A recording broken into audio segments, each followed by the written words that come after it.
"She's nice," little boy told mafia boss, crying alone, then pointed at his mom across the park.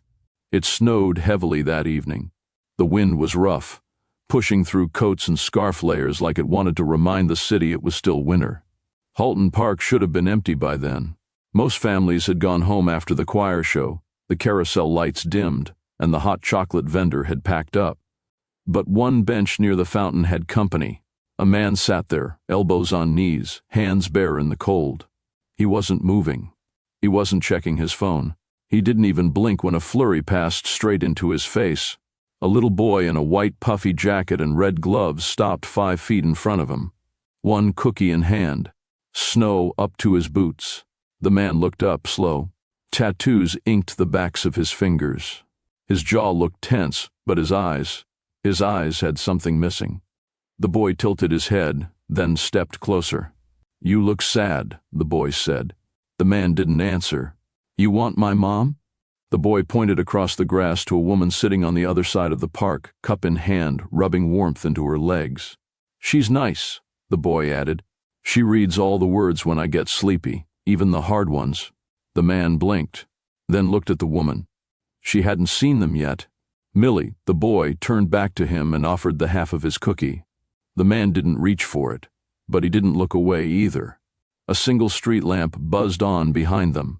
"Some people are sad because no one's around," Millie said like it was a fact. That's when the woman noticed. Her cup hit the bench as she stood, slow but firm. Her eyes scanned the space. Her steps were fast, but quiet. Her body moved between the man and her child in one motion, like it wasn't the first time she'd had to be a shield. "Is he bothering you, baby?" she asked, voice sharp. Millie grinned and pointed. "He's nice too. Just sad." The woman turned to the man, held his eyes. "If you're still here by 6, she said calmly, "you're welcome at dinner." Then she took Millie's hand and walked off. The man didn't smile. He didn't call after her.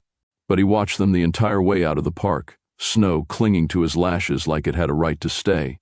He didn't move for a long time after they left. Their footsteps faded, the sound of the little boy's laugh bouncing once off the iron fence before vanishing completely. Rafe sat still, hands clasped between his knees, breathing through the cold that bit under his collar. It had been years since anyone spoke to him without fear, even longer since someone invited him anywhere without an agenda. The words stayed with him. "If you're still here by 6. That was 24 minutes from now. Rafe didn't look at his watch. He didn't need to. His mind could mark time better than any clock. He had once measured years in betrayals, in moves on a chessboard where everyone smiled and shook hands until they didn't. But this was something different. A mother, a child, a sentence without strategy. And yet, it pulled harder than any demand Vika had ever made. Snow crunched to his right. A small dog barked from somewhere in the distance. He scanned the park without turning his head. Clear. No watchers. No vehicles waiting at the curb. No echo of footsteps behind him. Still, his muscles stayed locked. He stood up slowly, the bench creaking behind him. His knees stiffened from the cold. The cookie his hands never touched was still on the ground where the boy had dropped it. He looked at it, then left it there. 23 minutes. He took the long way out of the park. His car was parked 2 streets over, unmarked, windows fogged. He didn't check it, just passed it and kept walking, as if the cold could help sort the question pounding in his chest louder than any gunshot ever had.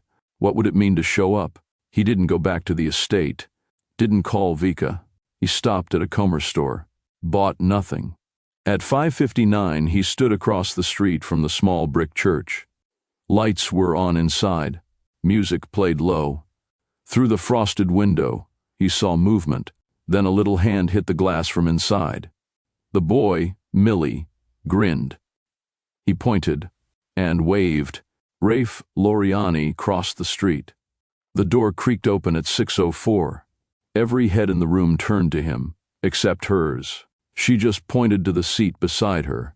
Warm air hit him first. It carried the smell of spiced cider, roasted vegetables, and the soft mix of perfume and winter jackets crowded near a buffetable. Rafe paused at the doorway, snow melting into the collar of his coat. Conversations dimmed.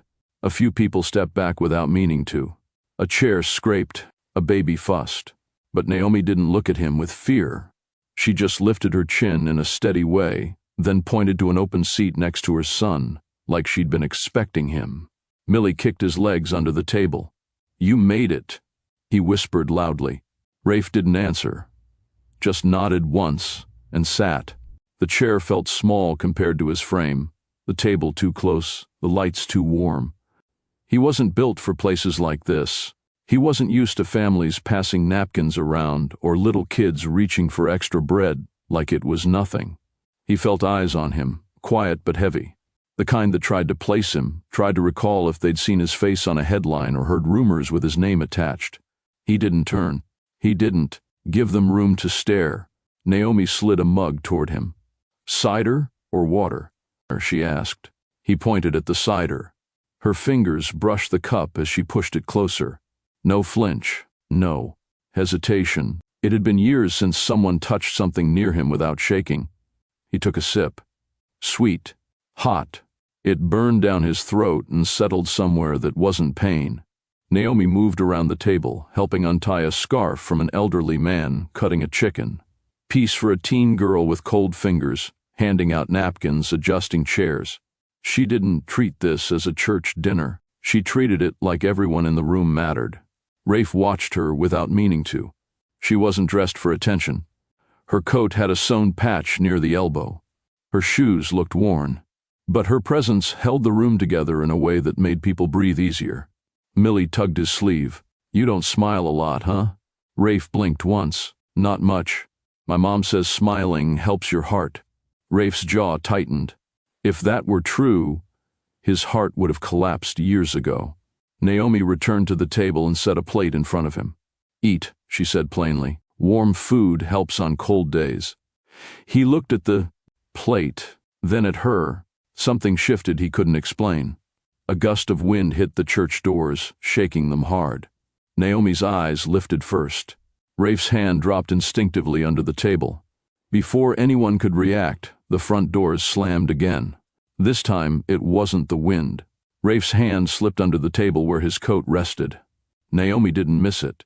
Her body went still, but her expression didn't shift. She walked toward the door without pause. A latecomer, a teenager with a red hoodie and earbuds, fumbled through the entrance. He looked up, startled by the attention, and mumbled, "Sorry." Naomi smiled, patted his shoulder, then guided him to the back. Rafe's hand left the coat. Millie giggled. "You were about to karate chop the cookies." He glanced down at the boy, then across the table to Naomi, who was already back, checking a tray of food like nothing happened. He sat back, slowly, tension still low in his shoulders. "You get like that often?" she asked, not looking at him. "Depends who's watching the door," he said. She gave a quiet, then turned her focus to the tray. Rafe picked up a fork. The food was warm. The rice, fluffy. Chicken glazed. Real food. He hadn't tasted anything like this in weeks. He wasn't even sure what his last real meal had been. Maybe something catered, cold, eaten alone. He took another bite. People were talking around him now, laughing, passing rolls, humming along to the Christmas music playing through old speakers on the wall. But no one looked at him anymore. Like he belonged. He didn't understand why that was more disarming than all the fear he'd ever seen. Naomi sat beside him again. "We don't care about names in here," she said. "We care about how you show up." He nodded once, not trusting his voice. Millie climbed onto Naomi's lap. "I told you he'd come." Naomi raised an eyebrow. "You bribed him with cookies." Rafe let a quiet breath escape through his nose. Almost a laugh. Almost. Millie leaned close to whisper something in Naomi's ear.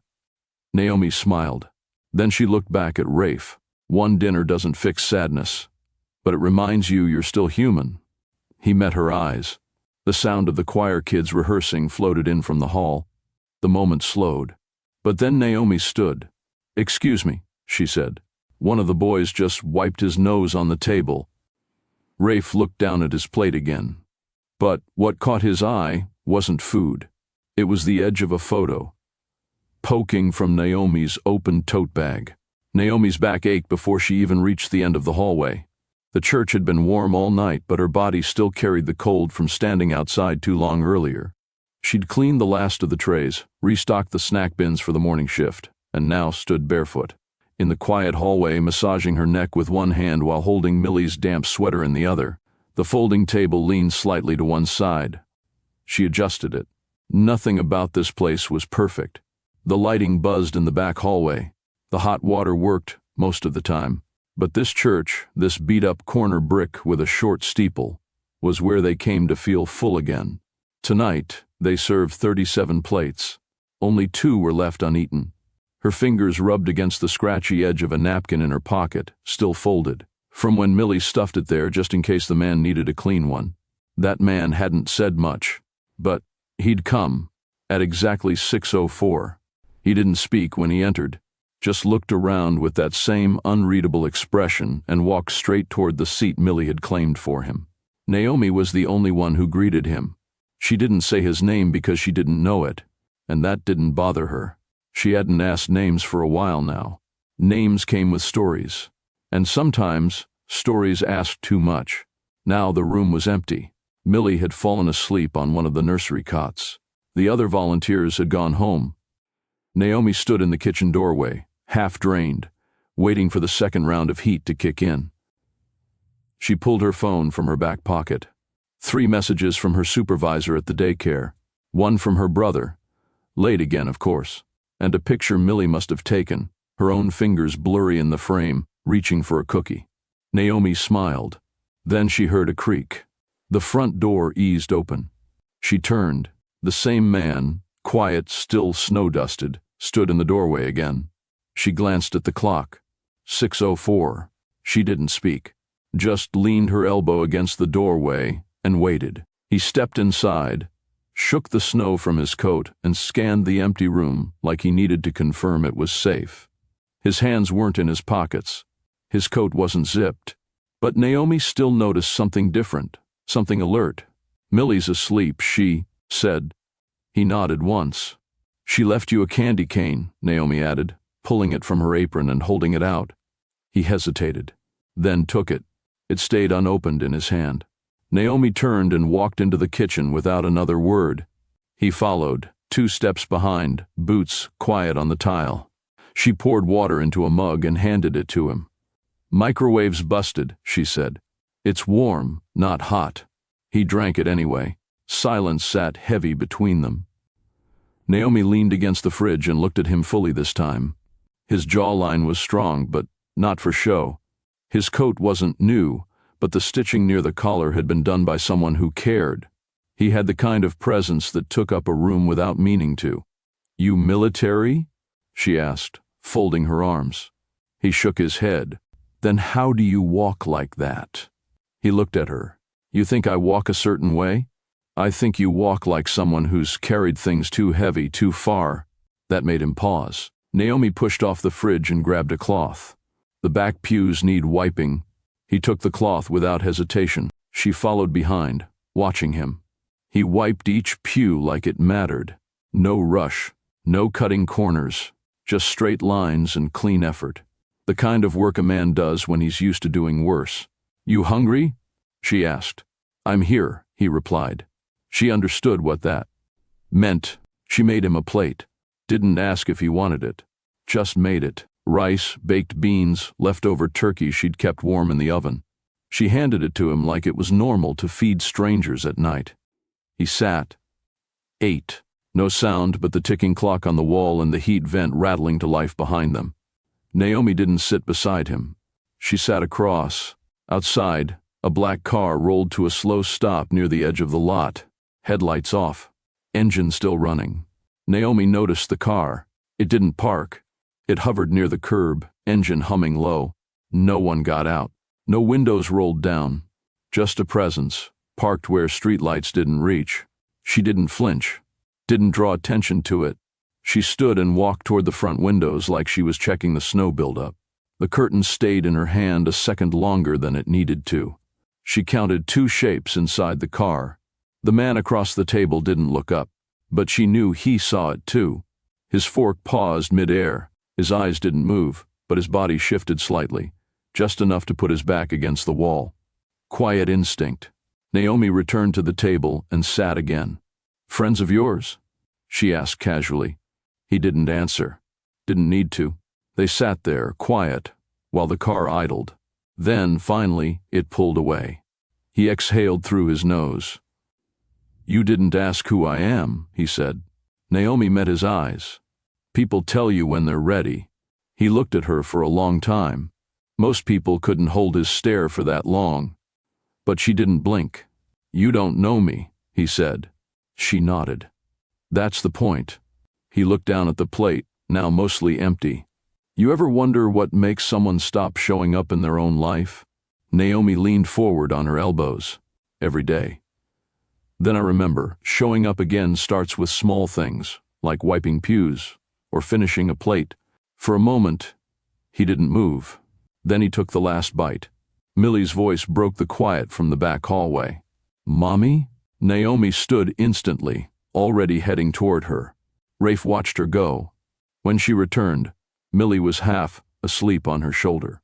She settled him on the couch by the wall, covered him with her coat, and kissed the side of his curls. Then she turned back to Rafe. "That's my everything," she said. "You protect him. Or you. Leave." Rafe nodded once. The heat kicked up again. Something loosened in his chest. "I'll go," he said, standing. Naomi raised a brow. "You don't have to." "I know," he replied. "That's why I'm staying." He picked up his plate, carried it to the sink, and rinsed it quietly. Naomi watched him like she was trying to read a book with no title. As he dried his hands, his fingers brushed something in his pocket. Slowly, he pulled it out. A worn name tag with an old photo and one word across the top, Loriani. He stared at the name tag like it had teeth. The photo was faded. His eyes in it were colder, his jaw tighter. The name printed in bold above the barcode didn't belong in this room, not. With Millie asleep on a couch and warm food still steaming in the sink, Naomi noticed it, not the name. The shift in him, how his hand hovered longer than necessary, how he didn't slip it back into his coat right away. She didn't speak, just leaned on the doorway between the kitchen and the hall. "Loriani," she said quietly, reading it aloud. He didn't confirm or deny it. Her voice didn't change. "That name's been on headlines, downtown court files. A few whispered stories I've heard people lie about." He slipped the tag back into his coat pocket, calm. "Do you need me to leave?" he asked. She shook her head. "I need you to decide what you're doing here. Not with us. With yourself." He looked at her then. Fully. "I buried someone 2 nights ago. Someone who never stopped praying I'd turn into a better man. Someone who believed I still could." Naomi walked slowly back to the sink, ran hot water over the dishes he'd left. "You don't need to explain to me," she said.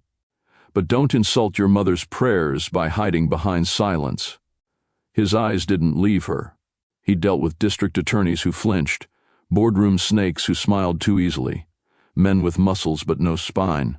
This woman, wiping plates under flickering lights, spoke to him like power didn't move her, like fear didn't either. "You still serving tomorrow?" he asked. She nodded. "Every night until Christmas." He nodded back slowly. "Then I'll be here." Naomi dried her hands. "Good." She didn't ask more. Millie mumbled something in his sleep.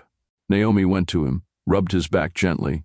Rafe watched her hands, strong, worn, steady. He didn't remember the last time he'd seen hands like that, or trusted them. He pulled his coat on, reached the door, then turned back. "I'm not proud of the name," he said, "but I'm not running from it anymore." Naomi looked at him. "Don't run," she said. "Walk it back." Quietly, he stepped outside. The wind bit his face again, but it didn't sting this time. Across the street, parked low in the dark, Vika Lorne closed her binoculars and smirked. "So, she doesn't know who you are yet. Good." The Loriani estate used to be loud. Laughter in the hallway. Heels on the marble. His mother's voice echoing in 2 languages. That house had once held life. Rafe walked through the main hallway with his gloves in his coat pocket and his heart locked behind his ribs. The portraits were still on the walls.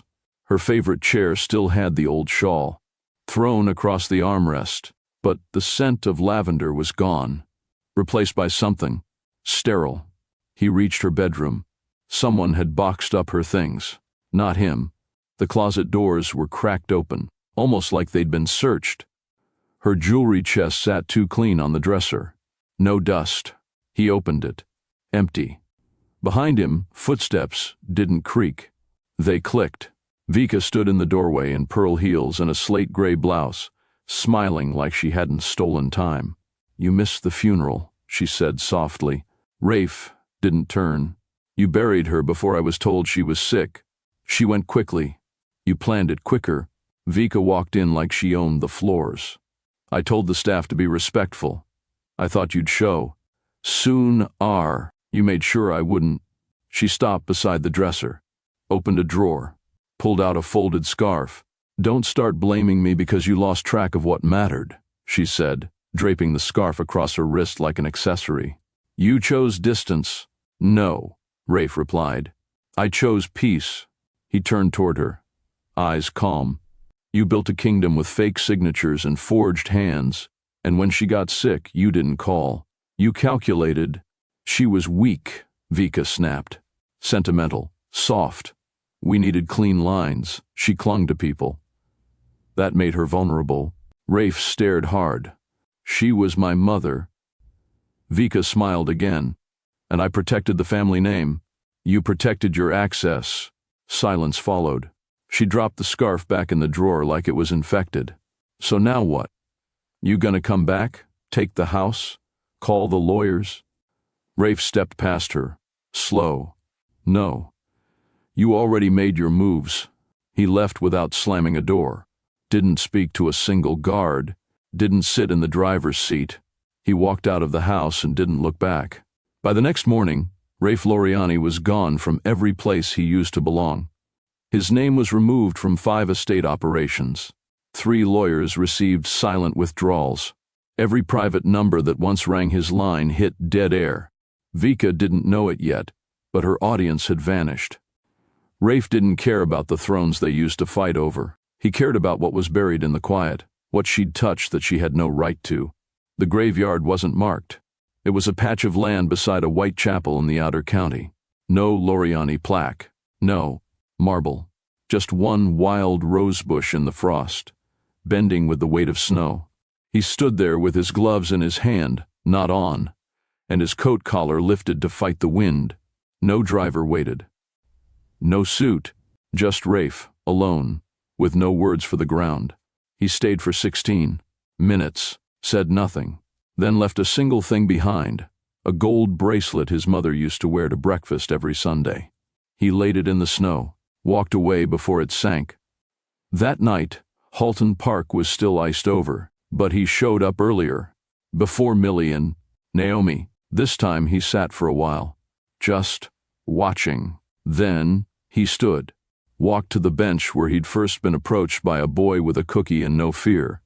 He pulled a paper bag from his coat, set it on the bench. Inside, a pair of small, brand-new children's gloves. Next to it, he placed a steaming paper cup of cocoa he'd picked up from a local corner shop.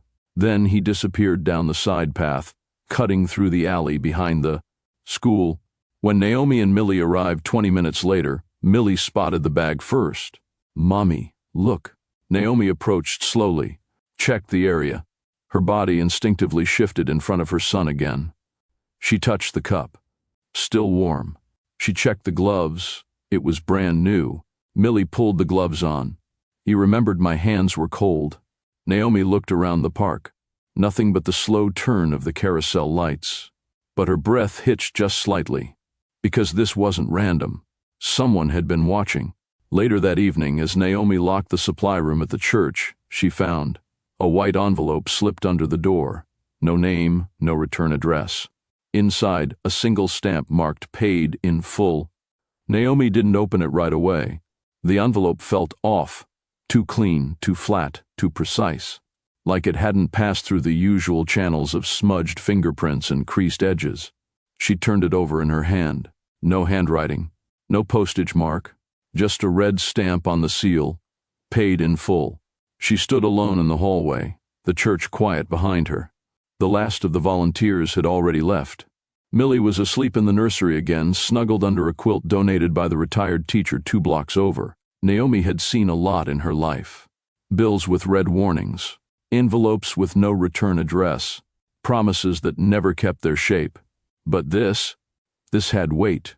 She opened it carefully. Inside was a thin stack of documents, clean copies. A printout from the city utilities board, the church's gas and electric accounts, both zeroed out. Her fingers tightened around the paper. They'd been behind for 4 months. She'd kept the space heaters going in the back rooms and told the volunteers the hallway chill was just old pipes. She'd collected coins from her center shift to cover candles for the next service. Now, not only was the debt cleared, it was paid through March. She stepped into the back kitchen, grabbed her phone, and called Pastor Dre. He answered on the second ring. "Did you take care of the utility bills?" There was a pause. "I was about to ask you the same," he said. "Someone beat us to it." Naomi's voice dropped. "Did they say who?" "No, just a wire transfer. It came from a clean holding account. I looked, it's all legit." Her hand dropped to her side as the paper fluttered against her jeans. "I'll call you tomorrow," she murmured. She ended the call and leaned against the cabinet. Thought. Someone was moving pieces around her life. She reached into her apron pocket and pulled out the candy cane from last night, the one Millie insisted they save for the nice man. She looked at it, then back at the envelope. The heat in the church suddenly felt warmer, like someone had opened a door she hadn't seen. Out the window, across the street, the same Comer store flickered its sign, but this time Naomi saw him, Rafe, standing still, watching. Then he turned and walked away. Before she could blink. The next morning, Naomi left the house 15 minutes earlier than usual. She didn't say anything to Millie about it. She packed the lunch bag the same way, walked to the bus stop the same path. But her eyes were sharper. She scanned corners, checked parked cars, glanced through store windows. Nothing. No sign of the man with the coat and the stillness. But she could feel it, someone was checking in before she ever arrived. At the church, the front doormat had been shifted. Not much, just a half-inch to the right. She always straightened it when locking up. It had been placed with care. Inside, the hallway lights worked again. For 3 weeks they had flickered. The pastor had promised to look at it. Now they glowed steady, like someone had replaced the old bulbs while no one was watching. Naomi stopped by the boiler room out of instinct. The lock had been oiled. Smooth turn, no squeak. She didn't tell anyone. Instead, she went about her day with more questions than answers. At lunch, she found an anonymous donation envelope in the mailbox. Crisp bills, no name.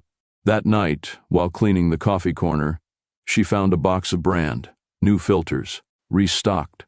No one on staff claimed it. By Thursday, the thrift store where she worked part-time called her in for a meeting. She expected her hours to be cut again. Instead, the manager said her position had been reevaluated. Her hourly wage had increased. She walked home in a cold wind with too many signs and no clear path to follow. That evening, Millie was coloring on the kitchen floor while Naomi folded towels. "Mommy," he said, not looking up. "Yeah, baby? Do you think someone watches you to make sure you don't fall down?" Naomi blinked. "What do you mean?" Millie shrugged. "Just, maybe someone watches to help. Like when you help people." Naomi's heart thudded once, deep. She knelt beside him. "Did someone tell you that?" "Nope." He held up a drawing. "I just feel it." In the picture, he'd drawn her and a tall man in a black coat, standing beside her, always close, but never touching. Naomi walked into the church kitchen later that night and froze. On the counter was another envelope, this time with her name handwritten across the front. The wrench clicked once, then again. Rafe tightened the pipe under the sink with slow, careful turns. Cold water dripped beside his shoulder, but he didn't flinch. His coat lay folded on a clean table nearby, sleeves still damp from the walk-in. It was past midnight, the church dark except for the flickering light above the storage hallway. He didn't ask for tools, He brought his own. The church's pipes had been leaking for weeks. Naomi had mentioned it once, offhand, between wiping tables and watching over Millie. Rafe remembered. Now he moved quietly, methodically, checking each connection, replacing old washers.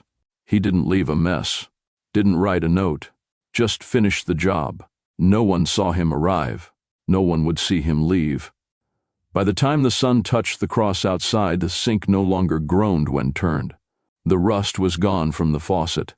And the next envelope appeared. This time, filled with grocery store vouchers and a prepaid gas card.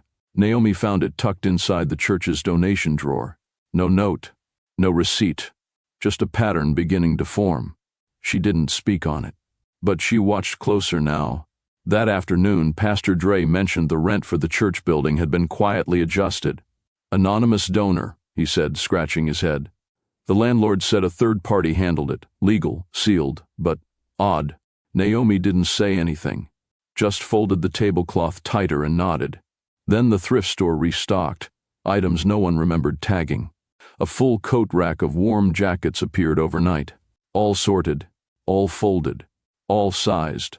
Rafe was never seen dropping anything off.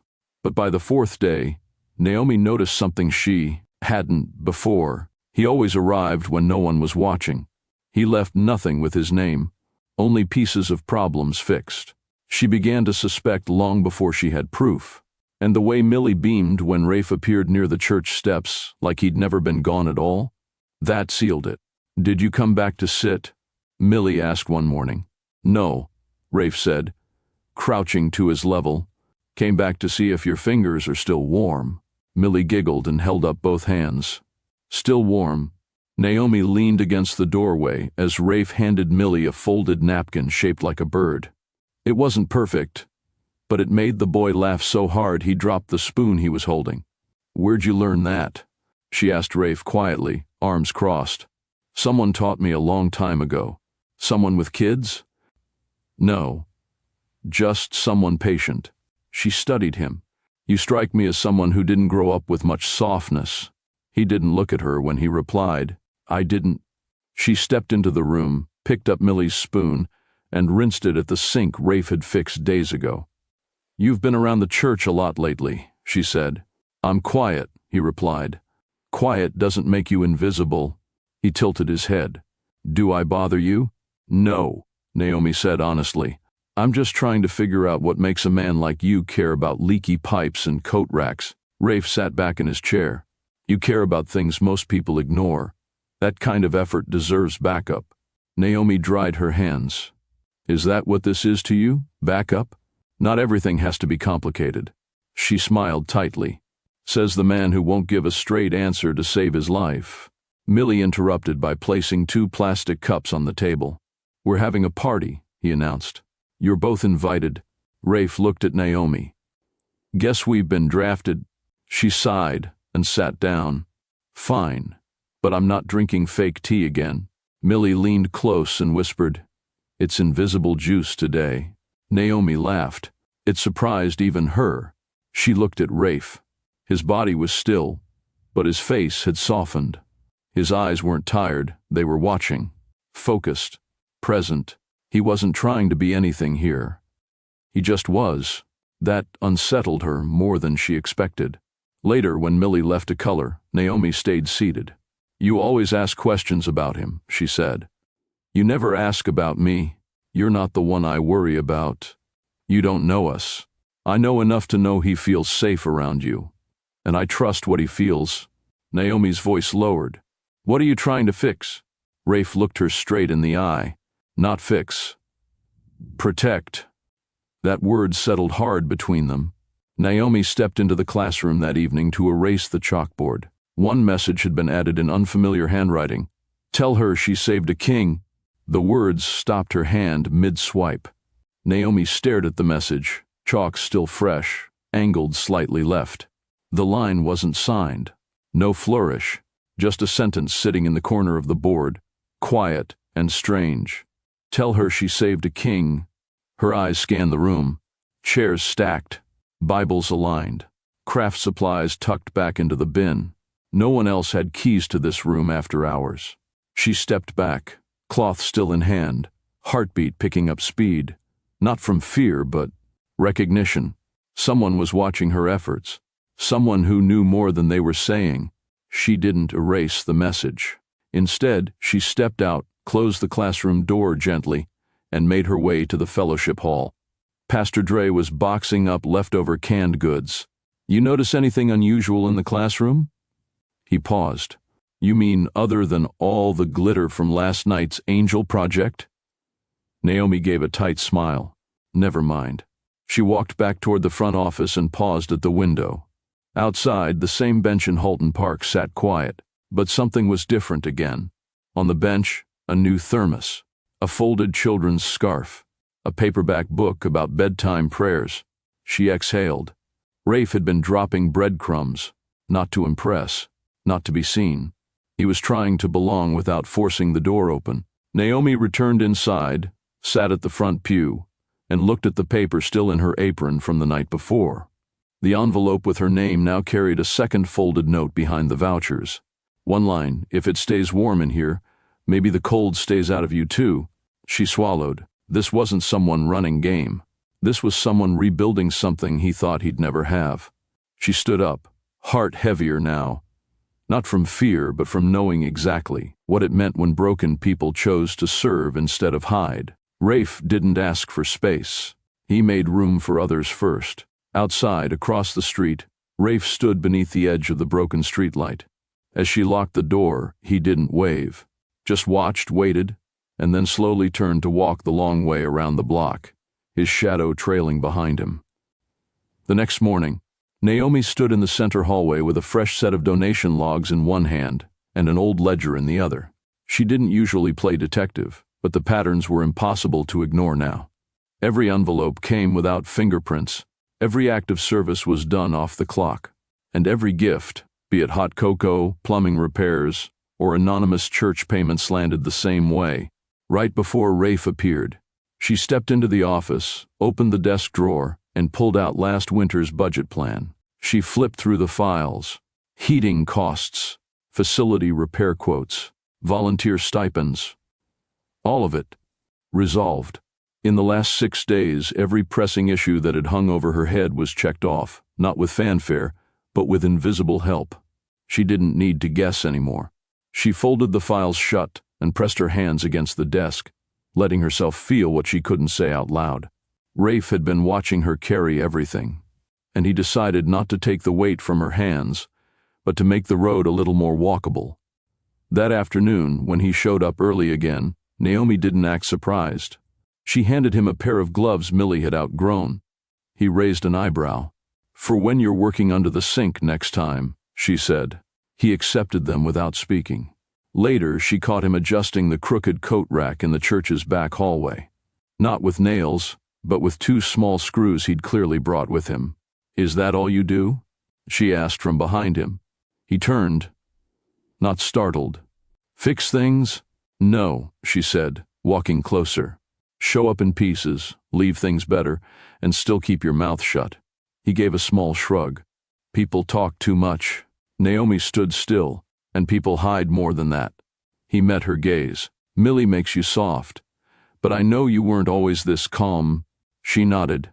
"Life roughs you out." He smooths me back. Rafe's expression didn't change. "You're raising a whole person. You don't get enough credit." "I'm not here for credit. You should be." Naomi stepped closer. "Why do you keep coming back?" Rafe didn't hesitate. "Because you didn't ask me to." That evening, as Naomi locked the church for the night, she passed the classroom again. A second line had been added beneath the chalk message. She didn't just save a king, she made him human again. Vika Lorne's nails cracked the surface of her desk as she stabbed her thumb into the calculator again. 3 of her shadow accounts were frozen. 2 properties under her trust had been reassigned. And the third, an estate once slated for philanthropic conversion, now had a pending legal block from a firm she'd never even heard of. She tapped the glass again. The screen didn't stutter. She slid the documents off her desk and stood up. "You arrogant ghost," she muttered. She crossed the room to her liquor cabinet, ignoring the chilled flutes. meant for guests, and poured straight bourbon into a short glass. It bit harder than usual. He hadn't returned her calls, hadn't stepped foot in the estate again, but he'd returned to the city. She felt it the way predators feel their own breathing near tall grass. He wasn't reclaiming what was his. He was erasing her from what she built. And Rafe Loriani never made a move without meaning. Vika's assistant tapped on the door. The account manager from Blackwell's just called. Another signature flag. Vika set the glass down slowly. Same pattern? Yes, ma'am. Transferred under silent rights. No traceable ID. Same firm filed the restriction as the one who blocked the foundation assets last week. She closed her eyes. And still no trail. No, ma'am. Except... The assistant hesitated. Vika turned her head sharply. We saw new wire activity, smaller transactions, toward a church property in Halton. Vika blinked once. A church? Correct. And a thrift store. Both within walking distance of... I know where they are, Vika snapped. The assistant placed a small printout on her desk. A photo, grainy. Taken from a distance, but the face was clear. A woman standing just outside the church building, carrying a lunchbox, adjusting a child's hat. Her expression wasn't scared. It was grounded, unshaken. She doesn't know who he is, Vika said quietly, tapping the photo. Not really. No, ma'am. Vika leaned closer, fingers curling slowly. Then she's not protecting him. Yet. Good. Vika dropped the photo onto her desk like it was something sour. She walked to the edge of the window, heels tapping a rhythm only she understood. Outside, the city ran on time and desperation, both of which she'd mastered. But this quiet disruption Rafe was orchestrating in back alleys and community halls, it wasn't business anymore. It was personal, which was worse. She opened a drawer and pulled out an old file. It was thin, almost forgotten. Inside, a single paper marked Naomi Elias, a basic city profile, single mother, no criminal record, part-time employee, local volunteer, plain, dull, clean. But here she was, somehow close enough to shift Rafe's entire center of gravity. Vika's lips curled. Of all the women you could have crumbled for, she muttered, you chose a babysitter. She remembered the old days, when Rafe never let anyone too close, when even trusted captains were kept at arm's length, when loyalty had to be proven with something more than kindness. Vika had seen blood prove more love than words ever could. She'd been at his side when he shut doors on the family's enemies, when he took their empire from a tangled mess of reckless men and forced it into a thing of clean deals and dit silent rule. He'd owed her. He still did. And now, he was protecting a woman who didn't even know the world she'd been pulled into. Vika turned to the corner of the room.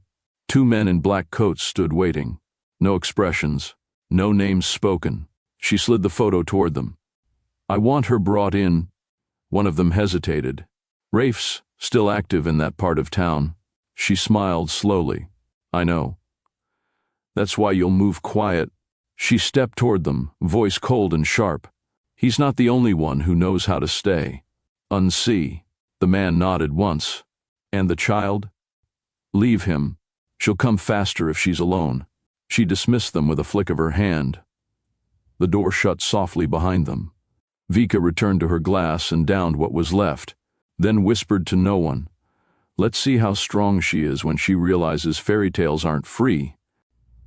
Later that evening, Naomi stepped out of the center alone. Snowflakes touched her shoulders as she locked the gate. A voice behind her said calmly, Naomi.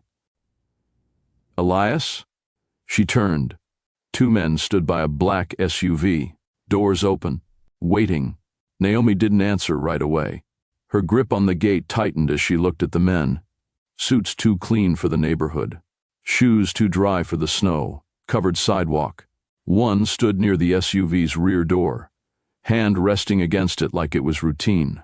The other had his hands tucked calmly in his coat pockets, but everything about him screamed control. We're not here to cause a scene, the one in front said. Someone would like to speak with you. She glanced back toward the church. Its stained glass caught the last of the day's light, but no one was around. "I didn't ask for a conversation," Naomi replied.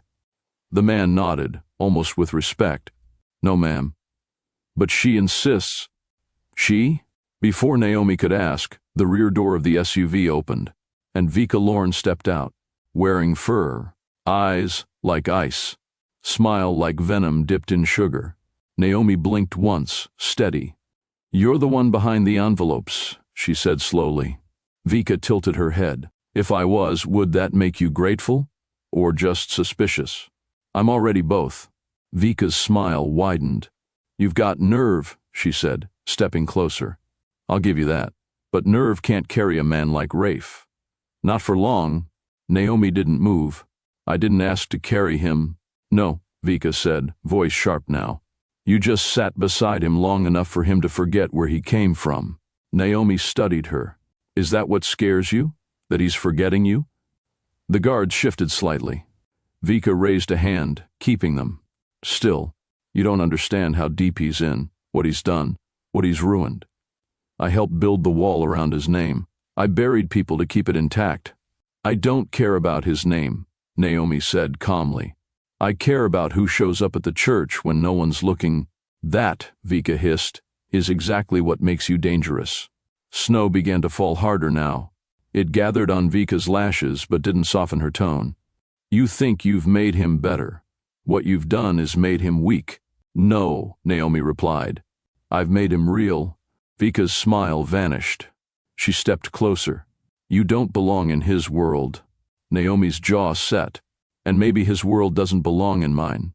A voice echoed from the shadows near the alley. "Step away from her." Vika froze. Naomi turned slowly. Rafe stood there, no coat, no backup, eyes locked on Vika. And this time he looked ready. The snowfall didn't seem to touch him. Rafe stepped forward, slow, controlled, like every inch of pavement between them had already been claimed. His sleeves were rolled, jaw locked, and the wind hit his back like it didn't dare push. Vika didn't blink, but her guards did. She turned slightly, chin high. "You're slipping, Rafe. You used to clean problems quietly. Now you chase after them in church parking lots." He stopped beside Naomi without looking at her. His voice stayed even. "You sent men to bring her in. That's not a problem. That's a mistake." Vika laughed once. "Short, cold. She doesn't belong next to you." "She's not next to me," he said. "She's walking her own lane. You're the one who stepped in it." Naomi said nothing. She didn't need to. Rafe's presence changed the air. The guards stiffened, unsure now. They weren't here for a fight. They were here to deliver a message. But the message had been returned, louder. Vika narrowed her eyes. "You think she knows who you are? What you've done? She knows enough. And when she finds out the rest, she'll still look me in the eye." Vika stepped forward, trying to close the gap, but Rafe didn't flinch. "You think you're building something real here?" she asked. "This little charity act, this woman, this child. You're pretending like you're someone else." Rafe finally moved just a step. "But enough. They're not pretending," he said quietly. "You are." The guards moved slightly, instinct twitching. But Vika raised her hand again. "You were better when you were mine," she said through clenched teeth. "I was never yours," he said. "I was just too numb to notice." Vika's face cracked. The Polish faded, just for a second. Then she stepped back toward the SUV, adjusting her coat like it had betrayed her. "You're going to regret walking away from power," she snapped. "I didn't," Rafe replied. "I just learned power doesn't always need to destroy something to prove it's real." She climbed into the vehicle, slammed the door, and the SUV pulled off without another word. Naomi stood in the snow, watching the street empty. "You didn't have to do that," she said softly. "I know," Rafe replied. "But I wanted to." Naomi looked up at him. "You're not going back to who you were, are you?" Rafe didn't answer, because for the first time in years, he wasn't sure. Naomi stood still, snow brushing her coat as the black SUV rolled to a slow, deliberate stop in the alley's mouth. The back door opened, and Vika Lome stepped down. "No fur coat tonight," Just a steel, gray jacket, hair pulled back, boots polished and cold. Her heels clicked once on the pavement before she stood fully upright. "You've been making noise in places you don't understand," Vika said, folding her gloved hands together. Naomi didn't move. "I didn't realize church kitchens were your territory." "They weren't," Vika said with a light shrug, "until he started washing dishes in them." She stepped closer. "You think Rafe's interested in soup kitchens and thrift stores? He's not. He's pretending. And you're the distraction helping him do it." Naomi's voice stayed level. "I think you're scared. That's why you're out here talking to me instead of talking to him." Vika's eyes narrowed. "You think he's changed? You think he's found something real with you?" Naomi held a firm gaze. "He has," Vika scoffed. "You're a passing moment. You'll be the story he tells himself until he remembers who he is. And by then, you'll either be on the floor or out of the picture." Naomi raised her chin. "I'm not scared of you," she said plainly. "You lead with noise. But people like Rafe, they follow silence." That pulled something sharp across Vika's face. She stepped even closer. "You're wearing his attention like armor," she whispered. "But I've seen him rip people apart with the same eyes he now gives you." Naomi didn't flinch. "I'm not trying to change him. I'm just showing him he didn't have to disappear to be whole." Vika's jaw twitched. The wind kicked up, blowing between them. Naomi looked past her, calmly. "Is this the part where you threaten me?" Vika leaned in, voice low. "No, I don't need to threaten you. I just want you to understand when he finally chooses who he is, you won't survive it." The snow thickened, but Naomi didn't move. She held Vika's gaze the way you hold a lit match, calm, careful, unshaken. "You think I don't know pain?" Naomi said, voice even. "You think I haven't been left, lied to, walked through rooms where people only saw my struggle and not my worth?" Vika tilted her head, intrigued. "I've watched doors close. I've had to work twice as hard for half the help. So no, I'm not fragile. And no, I'm not temporary." Vika stepped closer until they were face to face. "He'll remember who built the walls. He'll remember who kept his enemies afraid." Naomi didn't look away. "And when he does, he'll also remember who let him feel human again." The silence snapped like tension wire. Then, footsteps. Vika paused, spine straightening. Naomi already knew. She didn't turn. She felt it in her bones. Rafe's voice came low, steady from behind them. "This isn't your moment anymore, Vika." Vika exhaled through her nose and turned slowly to face him. He walked into the alley, no coat, breath steaming in the air. His shirt sleeves were rolled, fingers bare. He didn't carry anything but still managed to carry everything. Rafe looked at Naomi first, then back to Vika. "I asked you not to come near her." "She doesn't belong in your world," Vika said. "She's the only real thing I've seen in it." Vika scoffed. "You think love rewrites your history? No. But it makes the future worth living. Rafe stepped forward until there was no space left to hide meaning. "You lost the second you tried to scare her," he said. "That's not power. That's desperation." Vika's jaw clenched. "You're throwing away everything we built, every deal, every name, because a single mother made you soft." "No," Rafe said, "because she reminded me softness isn't weakness. It's strength that doesn't need to scream." The air went still. Naomi didn't speak. Rafe maintained an unreadable expression. Vika's eyes flicked from one to the other. Her lip curled slightly. "You really want this war, cousin?" "I want peace," Rafe replied. "But if you keep pushing, I'll teach you what peace looks like when I'm the one handing it out." Vika gave a faint smile as she backed toward the SUV. "You just declared war, cousin," she whispered. "Let's see how long she lasts."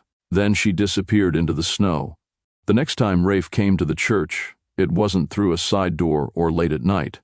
It was Saturday morning, sunlight bouncing off half-melted snow piles in the parking lot. Naomi had just finished shoveling the walkway when she looked up and saw him. Walking toward her, coat zipped, hands visible, no shadows in his step.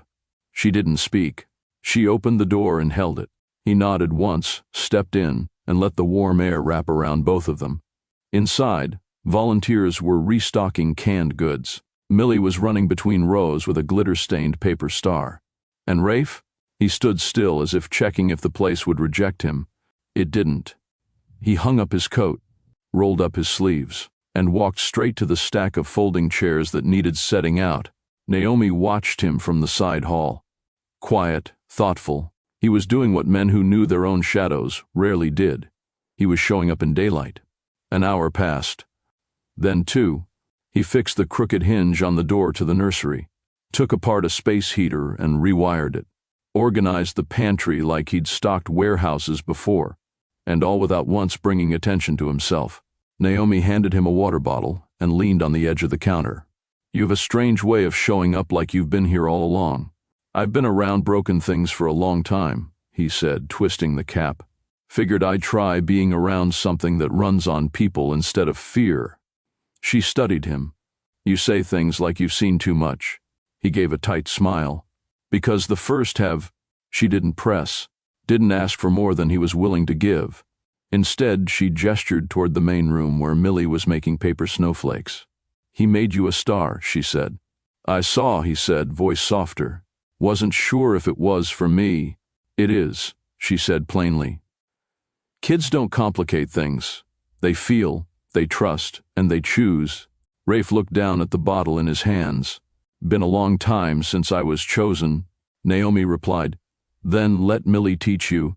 Can a child's trust teach a grown man how to feel again? Drop your thoughts in the comments if you've ever been changed by someone small but mighty." Later that afternoon, the church felt warmer than usual. Not because the thermostat worked, Naomi still had to bang it twice to kick in, but because there was laughter in the room. Millie had dragged Rafe to the far end of the hallway to help hang paper angels, and for once, his face wasn't carved from stone. He wasn't smiling wide, but his eyes weren't guarded. He held tape while Millie pointed where each angel should go. She spoke in full run-on sentences, bouncing from one topic to the next, and Rafe never interrupted her once. Naomi leaned on the office door frame, arms crossed, watching them both like she didn't want to blink. "You ever been to a Christmas play?" Millie asked suddenly.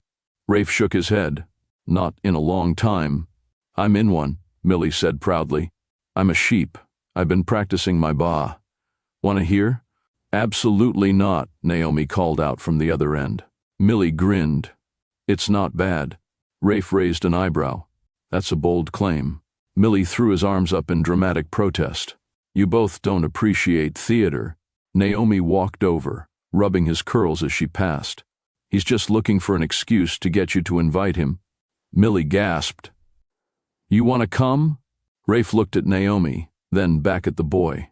"Only if I'm allowed to clap too loud." Millie nodded like he'd been handed the key to the city. "Then you better wear a sweater," Naomi said, moving toward the supply closet. "Because the heat in the sanctuary lies." Rafe followed her with his eyes, something unreadable passing through him. Then he quietly stepped toward her, keeping his voice low. "I don't know what I'm doing here sometimes." She glanced at him. "You mean the church?" He shook his head slightly. "Here, around people like you. I know how to break a thing. I don't know how to be in something that's steady." Naomi didn't answer right away. Then she said, "Nobody knows how to belong. We just learn who's worth showing up for until it starts to feel like home." He looked down, then nodded once. Behind them, Millie started humming a Christmas song, off-key and loud. Rafe chuckled under his breath. It sounded like the start of something real. Rafe's phone buzzed in his coat pocket. He stepped away, answered with a quiet, "Yeah." A voice said calmly, "You've got 24 hours to stop, or the church burns." The truck was plain. No markings, no tags, no license plate on the front. It pulled into the alley behind the church late, just after the volunteers left and the sanctuary lights had gone out.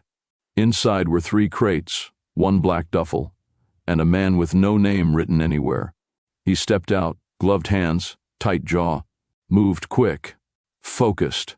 The order was clear: break in, torch the supplies stacked for Christmas Eve, leave no trail. Not the church, just the back room. A message. He reached for the crowbar. "Don't." The man turned, fast, but not fast enough. Rafe was already standing 5 feet away, but the kind of stillness that makes smart men rethink dumb moves. The man blinked once, his hand lowered. You were just about to steal from children, Rafe said quietly. Wrong street. The man looked past him toward the truck. Rafe didn't move. Leave it. All of it. Look, You don't get a second warning. The man hesitated, then stepped backward.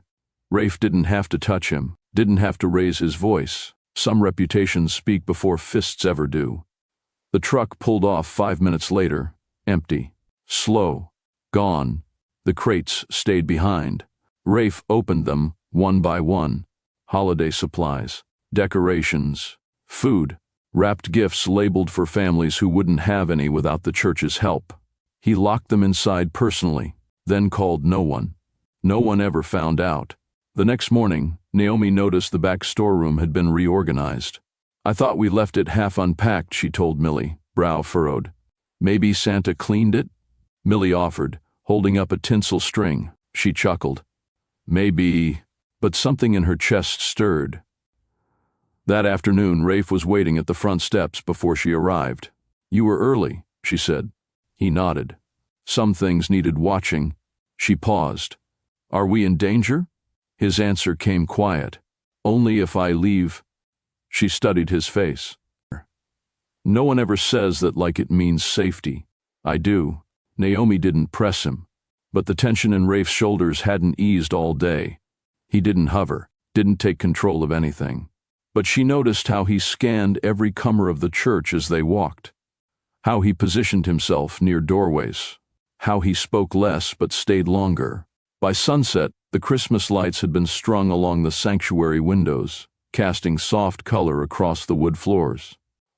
Millie sat cross-legged near the altar with a clipboard and crayons, rehearsing his sheep lines for the upcoming play. Naomi moved chairs while Rafe watched from the back. You ever stop doing that? She asked without turning. Doing what? Keeping your back against walls. He didn't answer right away. Habit, he said finally. Naomi turned to face him. You trust me? Rafe met her eyes. With everything, then trust this place. Trust that not every corner has someone coming to take. Rafe gave a nod, but his gaze never dropped its edge. That night, Naomi walked Millie home hand in hand through the soft snow. Rafe followed from a distance, never close enough to make it look strange, but near enough that if anyone tried to shift the wind, he'd already be there. When they reached their apartment building, Naomi turned around. He wasn't behind them anymore, but she didn't feel alone.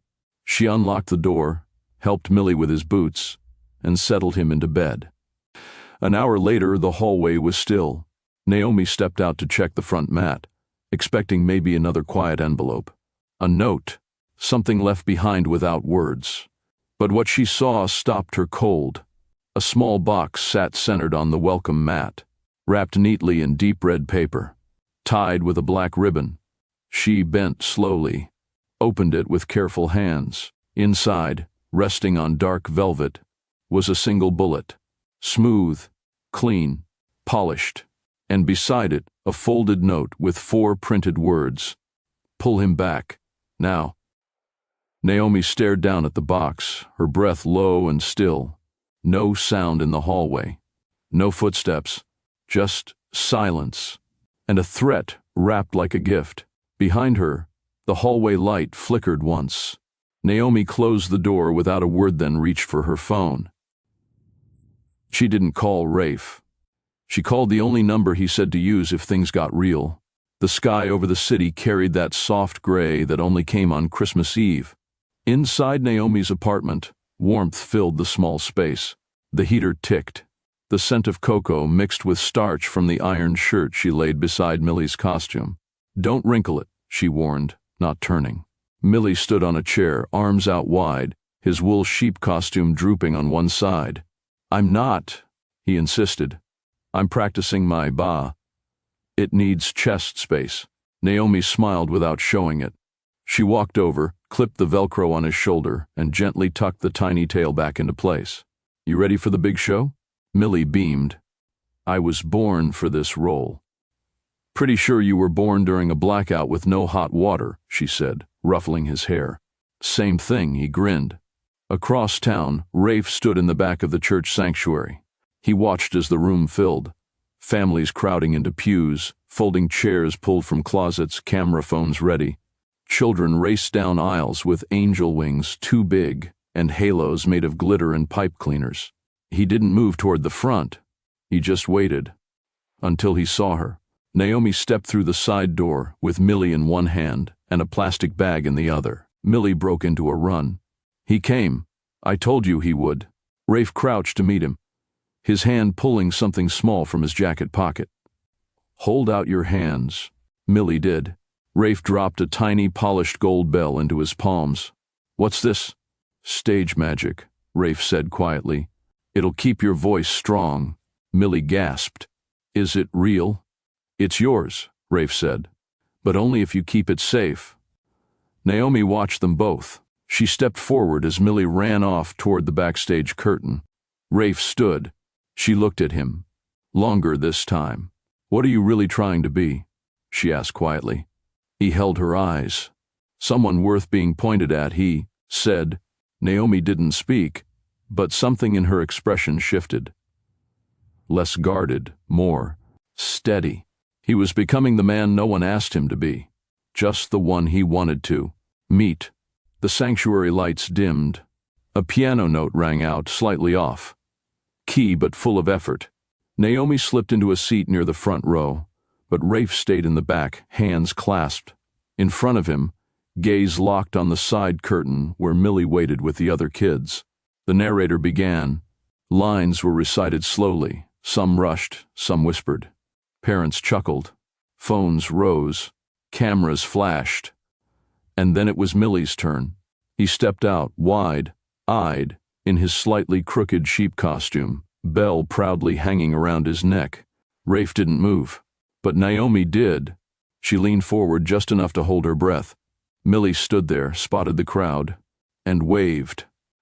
Hi, Mommy. Laughter broke out. Naomi covered her face, half in joy, half in embarrassment. Then Millie remembered his line and gave the strongest BAA anyone had ever heard from a 5-year-old in corduroy slippers. Rafe smiled. It wasn't full, but it was real.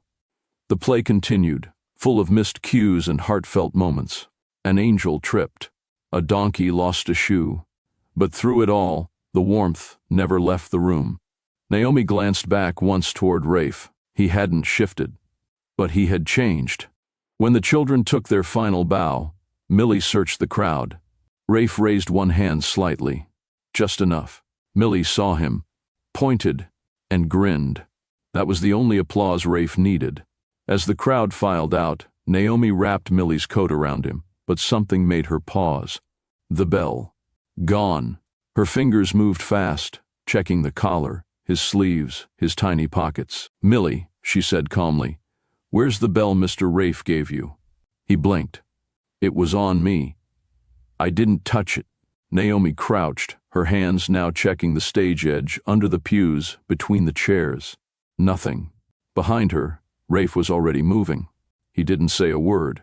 He stepped to the edge of the platform, scanned the area, and then turned toward the rear hallway. His entire body had changed. The warmth in his face was gone. His jaw set, shoulders squared. Stay with him, he told Naomi. What's wrong? She asked. Standing. He didn't answer, but his steps were no longer slow. Were sharp, searching, prepared. In the quiet hallway behind the sanctuary, Rafe found the bell, not lost but placed, sitting alone on a windowsill, tied to a black thread. Someone had been watching. Rafe held the bell in his palm. It was still warm, not from Millie's neck, but from someone else's hand. Someone who'd placed it on the windowsill with intention, not by accident. The black thread tied around its loop wasn't ribbon. It was thread used to tag items for sale. Cheap, silent, noticeable only to someone who knew where to look. He scanned the corridor. But the threat was clear. We see you. We can touch what matters. Rafe pocketed the bell, not as evidence but as a reminder. He exited the hallway with the same stillness that made people pause without knowing why. Back inside the sanctuary, Naomi had Millie bundled up and talking to the other parents. But her eyes hadn't stopped searching for Rafe since he left. He approached slowly. Her gaze locked on his. He handed her the bell. "I found it." "Where?" "Doesn't matter." Naomi stared at him. "Rafe." "It was placed." Her throat tightened. "So, they were here." Rafe nodded once. Briefly.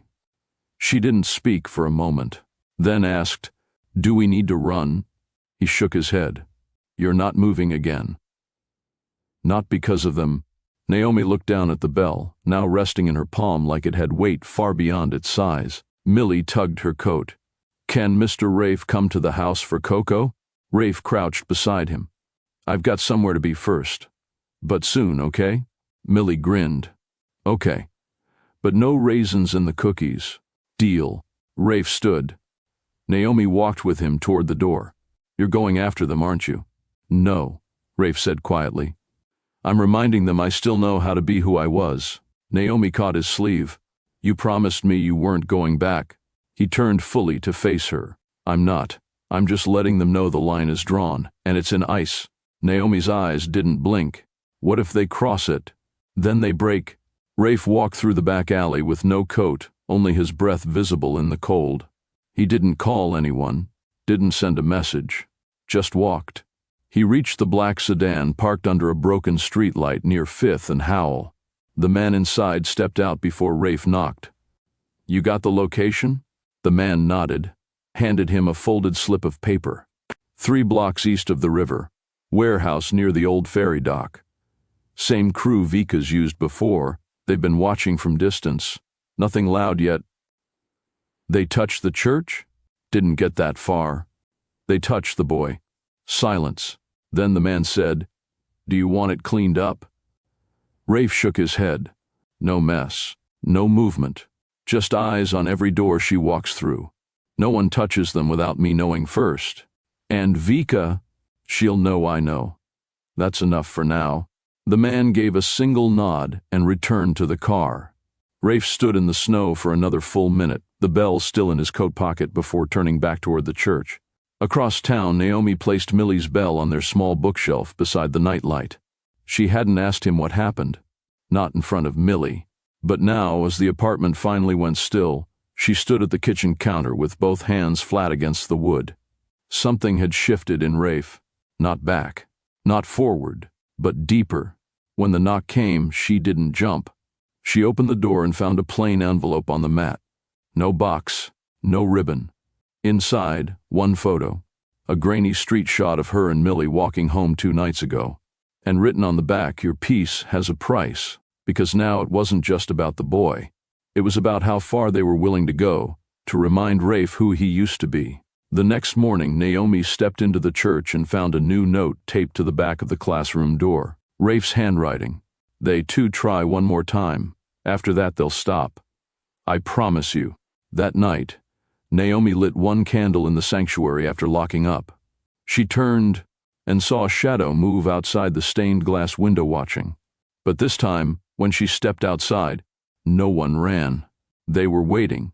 Naomi stood under the awning, her breath visible, hands calm. The street was still, but the figure across the road didn't move. They weren't here to rush her. They weren't here to scare her. They were here to see if she'd break. She didn't. She reached into her pocket, pulled out the gold bell, held it up in the air. Then she turned her back on them and walked inside.